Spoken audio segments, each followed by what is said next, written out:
Isang malamig na gabi, namaste, at eto nga ang kaganapan doon sa Chicago kay Papa Amit. Umuulan na ng yelo. It's snow time! भाई बर्फ पड़ गई बर्फ और आ गया मजा। आय हाय हाय हाय, बर्फ पड़ रही है एकदम मस्त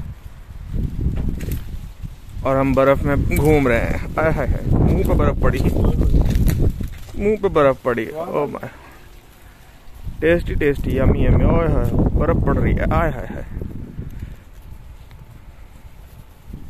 mi amor, it's actually snowing. It's a snowfall.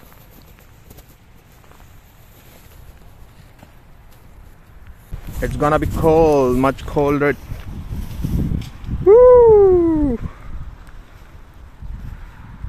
वाह भाई वाह, स्वाद आ गया।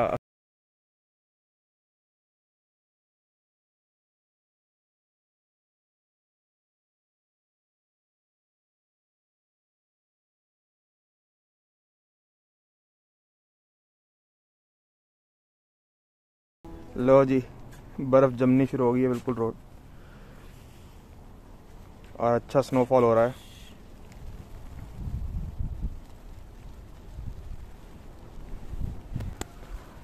गाड़ियों पे भी जम रही है बर्फ।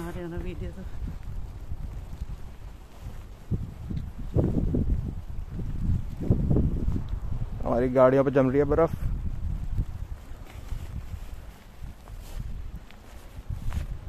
सब तरफ जम गई है बर्फ।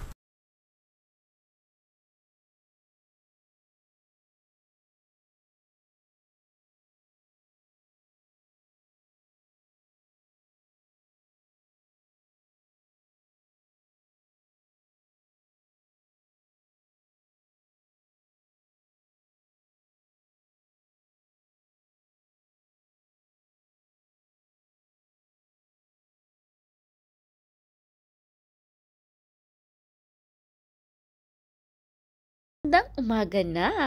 Ayan, sumisikat na si Haring Araw. Pagkatapos ng mahabang winter, ayan, summer is waving. Nagsisimula na rin silang maglaro ng cricket.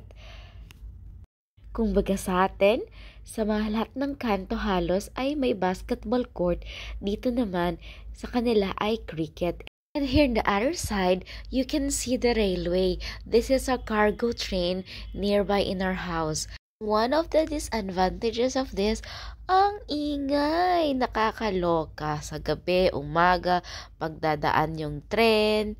And for a breakfast, we tried this millets pancake. Ito yung favorite ni Elsang agahan, kaya sinubukan ko tong bagong brand. Ayan, may mekos na yan, mga insan. Pati rin si Elsa ay nagmekos na rin. Yan ang favorite niyang gawin. Nakikipag-away pa sa akin kasi gusto na rin siya magluto. At ayan, medyo nasusunog-sunog na. 2 pan na ang ginamit ko. They were almost late. Ano pa ba ang bago? Lagi na lang nalilate. Hindi na lang, lagi pa rin kaming nakakahabol sa bus. Mahirap talaga gumising sa umaga lalo't na malamig pa din. So, almost ready and we're going down. At buti na lang, hindi talaga kami na ipag-iwanan ng bus. Ngiting tagumpay tayo dyan. Kinaumagahan kay Papa Babe, shopping time. At eto na ang kanyang MK gift for me. And pinag-engrave pa niya yan. Matagal ko na talaga tong gusto. At buti na lang nakita niya doon at pinili niya na. At nilagyan pa ng engrave. Amit, love, Mia. Ay, baliktad. Mia, love, Amit. Thank you, babe. At may pa-unboxing video pa siya. Ayan. But wait, nagtataka ako, bakit hindi MK box? Sabi ko, balikan mo siya, tanungin mo, hala, baka fake yan. Pero hindi naman. Nagmamatch kasi yung serial number doon sa watch. Yun yung makikita mo if fake or original. At ayan, naka-engrave na nga yung Amit, love, Mia. At kami naman, pagkagising naman namin sa umaga ay pumunta kami sa park. Medyo antok na antok pa ako dyan kasi nga sumama ako sa shopping Madaling araw dito, umabot ata kami ng 3 AM kasi nga pinagpipili niya ako ng watch. At eto nakakatawa, si Elsa ay nasa kabilang dulo ng siso at ako naman yung sa kabila. Di niya ako kaya kasi sobrang bigat ni mama. At eto palambitin pa siya. Di ko alam kung kay Spider-Man ba tong naipaglihi ko o sa monkey. Yun lang po, hanggang sa muli, abangan ang mga kaganapan sa buhay namin dito sa India. Ingat! So much to do.